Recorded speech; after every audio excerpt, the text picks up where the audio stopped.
Daniel Carter straightened his wire-rimmed glasses and ran a hand through his freshly dyed hair. The salt and pepper look from magazine covers was now mousy brown. Tailored suits replaced by off-the-rack jeans. Rolex swapped for a cheap watch. Standing across from Brewhouse Coffee, his creation, 15 years from garage startup to 200 locations, Daniel felt pride despite the circumstances. Store 80 SIX's quarterly reports told a dark story. Plummeting sales, complaints, turnover. Something was rotten. He checked his backstory. Dan Miller, former restaurant worker, new trainee barista. The moment he entered, Daniel knew something was wrong. Harsh lighting, blaring music, burnt coffee smell. No greeting. 5 impatient customers waited while a pink-haired barista worked frantically. "Excuse me." Daniel approached the register where Corey, shift supervisor, stared at his phone. "Be with you in a minute." "I'm Dan. Starting training today." Corey looked up, eyes narrowed. "Nobody told me about a new hire." He barely glanced at Daniel's confirmation. "Whatever. I don't have time for this." A customer cleared his throat. "I've been waiting 10 minutes." Corey's voice suddenly dripped sweetness. "Just a moment, sir." Then to the barista. "Mia, pick up the pace." Daniel watched Corey transform, upselling customers with charm before dismissing Daniel coldly. "Put your stuff in back and grab an apron."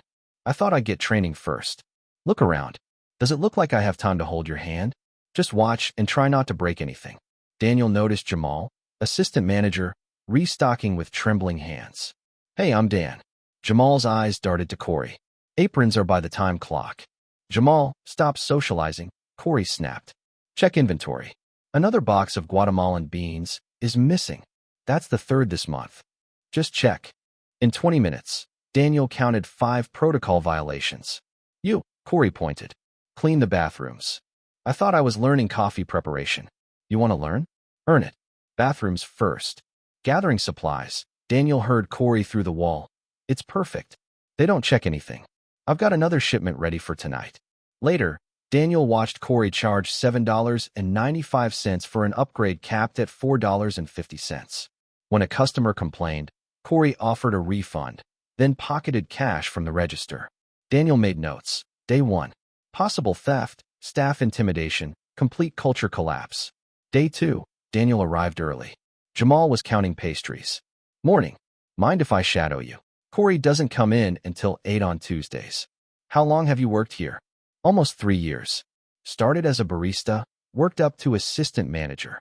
Mia entered. "You're still here?" "Most don't last a day with Corey." "Corey has connections," Mia explained. "People who complain get hours cut or transferred." One guy questioned numbers and got fired for theft the next week. "Can't you report this?"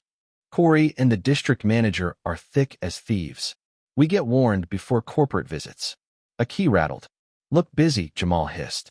During lunch, Mia sat with Daniel. "This place isn't what it used to be. Keep your head down." That night, Daniel logged into the executive portal. Major discrepancies, 40% fewer upgrades than he'd witnessed, cash consistently short, beans disappearing. Mia texted, "You free to talk?" At a diner, she explained, "Last night I went back. Corey was loading boxes into a van. Our beans, equipment. Nothing was recorded." Daniel called his head of security. Full background check on Corey Simmons. Security footage from 3 months. Next morning, Daniel photographed documents in the office. Footsteps approached. Corey appeared. "What are you doing in my office?" "Looking for the cleaning schedule." "You ask a lot of questions." "Funny thing, I called the training center. No record of Dan Miller. Must be a computer error." "Right. Get out and stay out of my office." That evening, the background check arrived. Corey Simmons had been terminated from Brewhouse 3 years ago for theft. The current Corey used a different identity. Same person, new papers. Surveillance showed late-night meetings with Victor Reyes, regional director for Roast Republic, their biggest competitor. Daniel dug deeper. Before Brewhouse, Corey worked at Roast Republic for 5 years. They'd opened 3 locations near struggling Brewhouse stores. This was sabotage. At 3 a.m., Daniel discovered more. The hiring approval came from Lisa Mendez, who now worked at Roast Republic. Corey's cousin Matthew was related to Victor Reyes. Fake online reviews attacked multiple Brewhouse locations. Financial records showed Corey receiving $120,000 in deposits, far beyond his salary. Final footage showed Corey meeting Jonathan Palmer, Roast Republic's CEO. They're going for a hostile takeover, Daniel realized. Plant operatives, destroy stores, tank stock, then buy cheap. Mia called. 3 other employees Corey recommended are now at our best stores. And I overheard him say, Phase 2 starts next week. Carter won't know what hit him. His cover was compromised.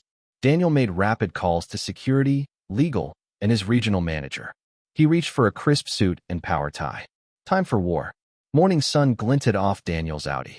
Behind him, black SUVs arrived. Patrick leading security, Miranda from legal, Alicia from HR. Everyone clear? Daniel asked. Crystal clear, sir. Inside, Daniel positioned himself in the customer line. When he reached the register, Corey was berating Jamal. Excuse me, Daniel said firmly. Corey turned. Be with you in a, recognition dawned.